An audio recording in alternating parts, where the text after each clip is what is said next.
Do you use the MACD? What is it? And exactly how do you actually use the MACD? But more importantly, does it actually work? All this are backed by research and our tests, and we'll be sharing all this in this video. Let's go.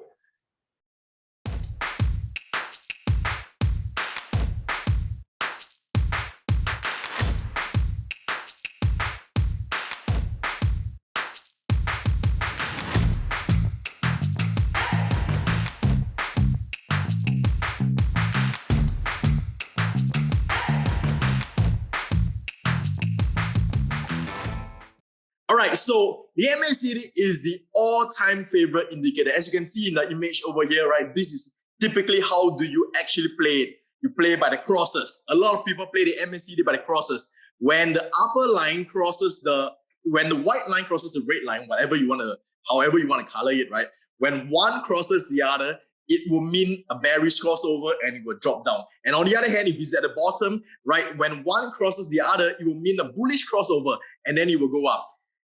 Does this actually work? So what we do at AFM, Asia Forex Mentor, is that we put all these indicators to the test so that you know exactly, can you actually rely on the indicator at every single time? Whenever there's a crossover, you go for the sell, right? A bearish crossover, you go for the sell. Whenever there's a bullish crossover, you go for the buy. Does it actually work? Can you actually use it all the time? So right now, I'm going to show you exactly what we do in our test to derive the verdict, right? So this is Bitcoin, right? We did a test on 3 pairs. One is crypto, which is Bitcoin. One is a stock, and then we use Apple as the sample for this test. And then we use Forex, all right? In Forex, we use the euro dollar for the test itself. Okay, so let me make my screen smaller. Yeah, all right, okay. So in this test, we did the test on the crossover, right? We did it on the daily time frame.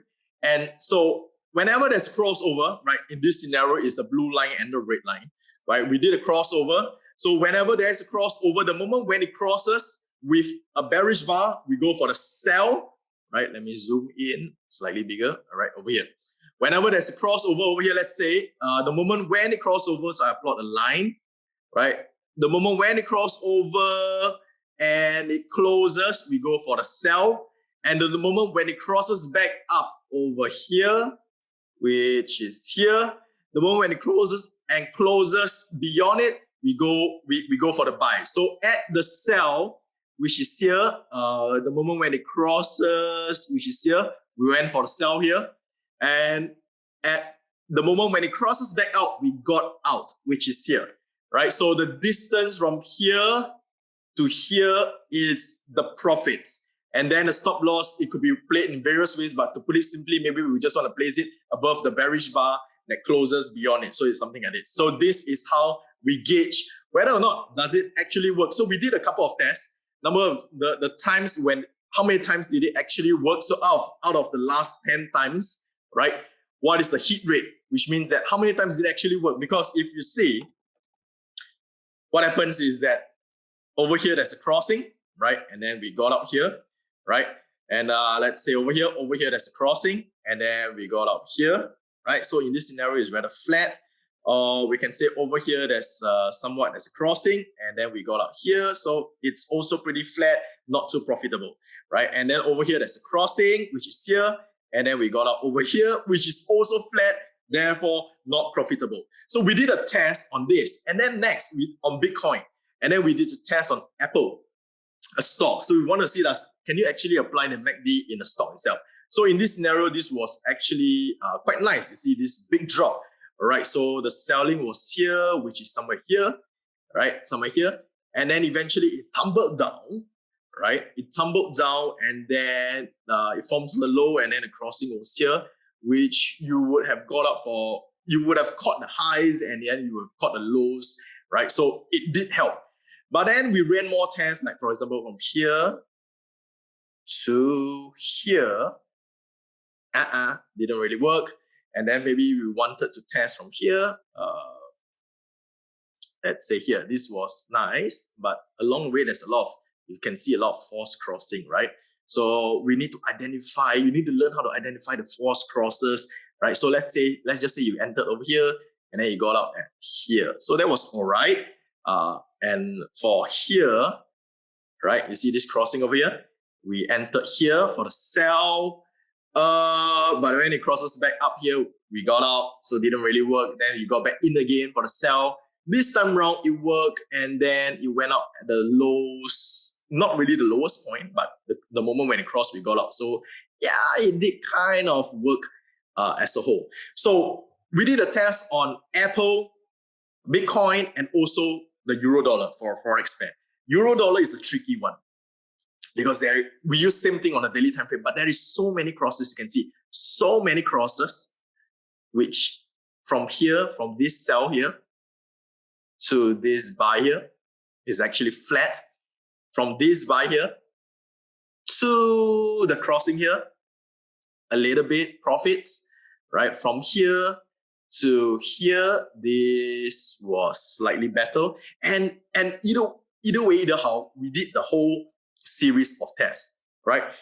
Let us first talk about the pros and the cons of the MACD. The pros of the MACD is that it shows strength, the strength of trends. So for example, we do not typically go for the crossover in the middle area. We want to go more at the crossover at the overbought area or at the oversold area, right? So that's where the crosses becomes better. So which means that you want to go somewhere at highs. You don't want to go in at a crossing somewhere in the middle zone. We want to go to the upper zone, right? The upper zone and the lower zone. That's where the crossing will be better, right? So it shows the strength in the trend if done right.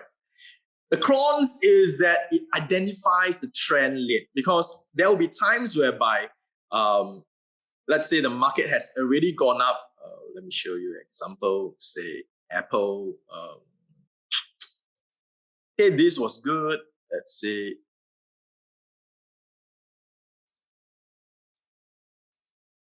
Okay, let's try Bitcoin. Okay, this is the lows. So the crossing is here, but the lows was here, right? So understandable, bearable, acceptable. Or we can go for the lows. So the crossing was here, but then it went down lower. So may or may not be the best indicator at identifying the lowest position. So here was the crossing. Yeah, this was nice. After which it did go up, right? This was a selling, and then it did drop down. So that's not too bad. But overall, being an indicator, it does identify trend late. Not exact point. In fact, there's no indicator that is able to identify it at the exact point. So it's a common con, right? Next, the pros. It shows the overbought and oversold areas, right? Which is good, right? We want to sell at the overbought area. We want to buy at the oversold area. The cons is that based on the MACD itself, it does not provide a very good entry and exit signal. Not ideal, because sometimes it may drop down. It may cross as what we can see, but then it may head up further. So does not provide a very good entry or exit signal. The pros is that it is flexible and customizable to your trading setup. This is the reason why traders use MACD. We do not use this as an indicator alone. We use it in combination of other indicators.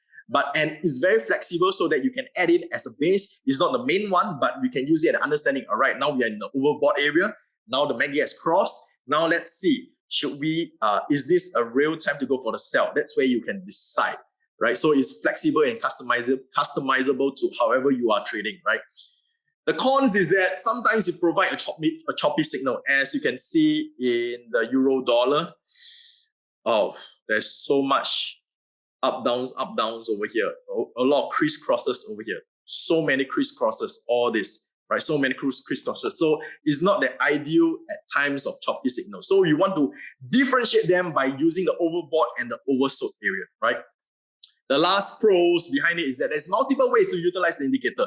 There is also the divergence method. There's also the convergence method. This is something that we cover in the rest of the videos, right? But for this video, we cover MACD as a whole, primarily using crossover. So we did a test. The analysis is based on the entry after the MACD crossing, right? Using the overbought and oversold area.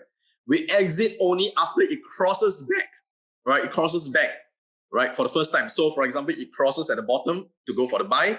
And the moment it goes up, the moment it crosses back, that's where we go for the exit. And then we calculate the entry point to the exit point and to the risk point. So the risk reward ratio, right? So we use for this test, we use the default MACD settings, 12, 26, 9, right? And this is our testing frame for entire 1 year. All right. So for the Forex pairs, right, we use euro dollar as the study, right? And the win rate is 3 out of 10. So what this means is that for every crossing at the overbought area or at the oversold area, we go for the buy or the sell at the top. And then when it goes up and then it crosses the moment at the next crossing, we get out. So by using the MACD alone, in the euro dollar, the win rate is only 3 out of 10 trades, right? The average risk reward ratio is around 1, right? It's around 1, meaning that the entry to your risk to the moment when it crosses back to the reward is around 1:1. So the profitability is that we lost 7 out of 10 trades, and out of that 3 winning trades, we only win like 1. So we actually had a loss. We actually had a loss of in percentage gain. If you just risk 1% per trade, we lost 3.73% out of 10 trades. So it wasn't a winning setup. We tried on stock, on Apple as a stock itself. The win rate got higher. In fact, that is an interesting test that we had. The win rate is actually better on stocks if you want to use the MACD crossover. We won 4 out of 10, and the risk reward ratio is better. It's around 1.5, 1.6. So, and then when we run out of the last 10 trades, we actually managed to make a little bit of profit, about 0.3% based on the crossing itself. So it's worth considering looking at the stock itself if just using this as a indicator. Not the best way, but at least it is around break even to profitable. Yeah. Lastly, we tested on crypto. We use Bitcoin. The win rate suck. It's only about 2 out of 10. The risk reward ratio is also around 1:1. So we had a loss out of 10 trades. We had a loss of 5.88% with a risk of 1%. So the verdict is that the MACD has a crossover. Okay, crossover has a poor win rate. If you want to use this alone, the win rate is very low. 3 out of 10, 4 out of 10, 2 out of 10. Yeah. And the risk to reward ratio, if you just want to play on the moment when it crosses, you go for the buy. The moment when it crosses back, you go for the closing, you go for a TP, or you sell, you closes the trade. The risk reward ratio isn't that good, right? It's around 1:1 to 1:1.5, right? Hence, deeming it unprofitable on its own in terms of crossover. However, there are more advanced ways to utilize the MACD that may potentially ensure a higher winning rate. Of course, when it crosses, when maybe you want to combine with some other stuff so that you get in a better entry. The moment when it's about to cross, you get in you get out at a slightly higher point before it finally crosses, right? Combining with different indicators, which we'll cover more as you go along in our series of videos, right? It is flexible, it is versatile, right? Because this is used in combination. It doesn't conflict with a lot of other pairs, other indicators that you can use or patterns. If it's anything, it helps in aiding you to understand whether or not is it a real low or whether or not is it a real high. So the MACD is still one of the most utilized tool in majority of the setups. We rate it a 6 out of 10, although the crossover itself is not profitable, but because of the many ways that you can play the MACD, this is something that I think you should add in your charts to aid in your overall reading of the market. If used alone, it is not profitable. If you combine with the rest of the stuff, then you can increase the risk reward ratio, you can increase the win rate, and of course, then the profitability will increase. All right, so MACD, this is how we use it as a crossover. I hope you like this video. If you like this video, please give it a thumbs up. Please subscribe and leave a comment below to let me know what you think. All right. So do follow us for more videos at Asia Forex Mentor. This is something that we do every week, whereby we cover every single indicator and to give you our test, our analysis, how to use it, and whether or not should you use it as a standalone or as a combination with the other indicators. So let me know what you think, and I'll see you on the next video.